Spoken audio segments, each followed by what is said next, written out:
Friends, இன்னைக்கு நம்ம சேனல்ல பார்ட்ஸ் ஆஃப் ஸ்பீச் பத்தி தான் பார்க்க போறோம். பார்ட்ஸ் ஆஃப் ஸ்பீச்னா என்னன்னு நிறைய பேருக்கு தெரிஞ்சிருக்கும். It is a very base thing and very easy to, ரொம்ப ஈஸியா நீங்க லேர்ன் பண்ணிடலாம்.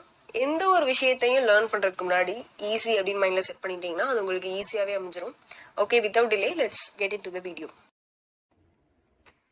பார்ட்ஸ் ஆஃப் ஸ்பீச், இந்த ஹெட்டிங்லேயே இதனுடைய டெஃபினிஷனும் இருக்கு. ஸ்பீச் அப்படின்னா என்ன? குரூப் ஆஃப் சென்டென்சஸ், அதான் ஸ்பீச் அப்படின்னு சொல்லுவோம். சென்டென்ஸ் அப்படின்னா என்ன? ஒரு வாக்கியம் அப்படின்னா என்ன? அது எப்படி உருவாகுது?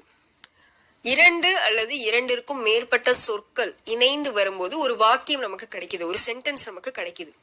Likewise, 2 or more sentences combine together to form a speech. Okay, now let us consider our human body. நம்ம உடம்பு எடுத்துக்கிட்டா we have several parts like eyes, ears, nose, mouth, neck, stomach, chest, leg, knees, fingers அப்படின்னு several parts இருக்கு. Likewise, ஒரு சென்டென்ஸ்ல subject, object, verb, noun, adverb, adjective, conjunction, interjection இந்த மாதிரி several parts இருக்கு.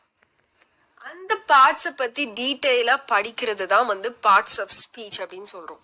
Study of parts which is used or which is helpful in creating a passage or a paragraph or a composition, அதுதான் parts of speech அப்படின்னு நம்ம சொல்றோம். There are 8 parts of speech. They are noun, pronoun, adjective, verb, adverb, preposition, conjunction and interjection. Noun அப்படின்னா என்ன?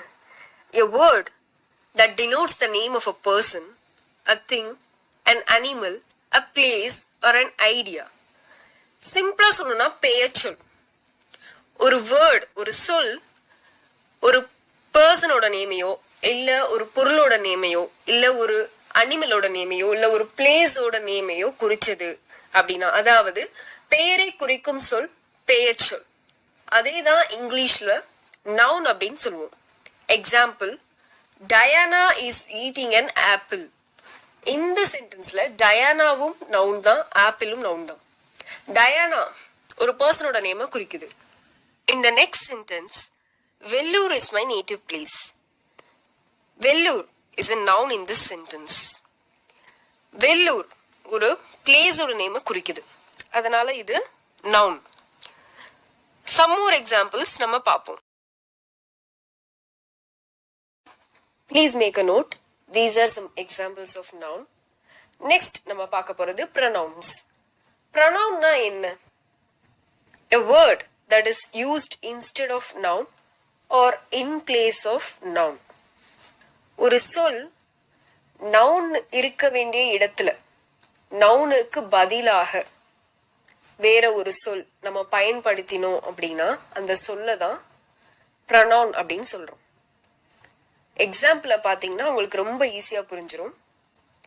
Example, Diana is my friend, she lives in Chennai. இதுல ரெண்டு சென்டென்ஸுமே Diana பத்தி தான் சொல்றாங்க.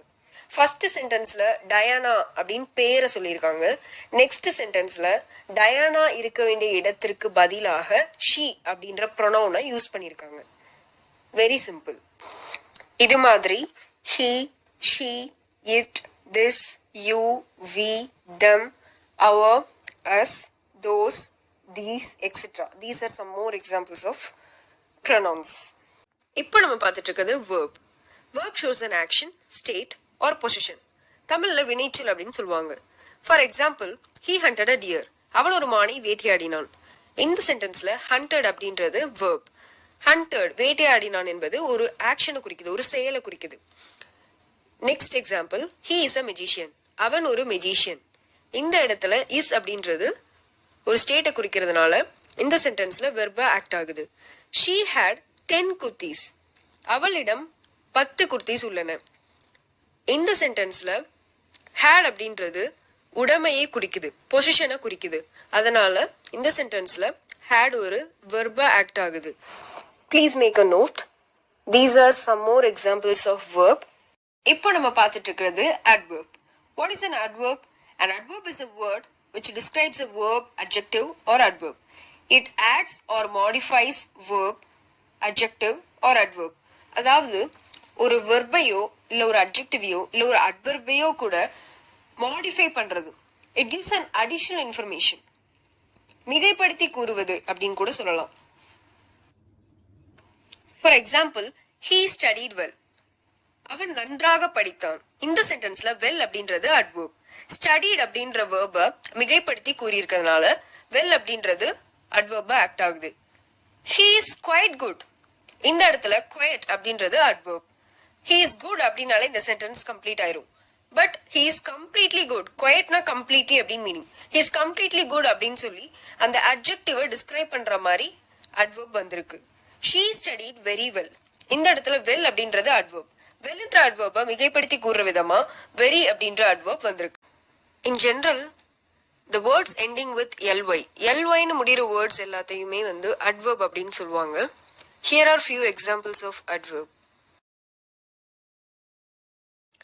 இப்போ நம்ம பார்த்துட்டு இருக்கிறது preposition. what is preposition?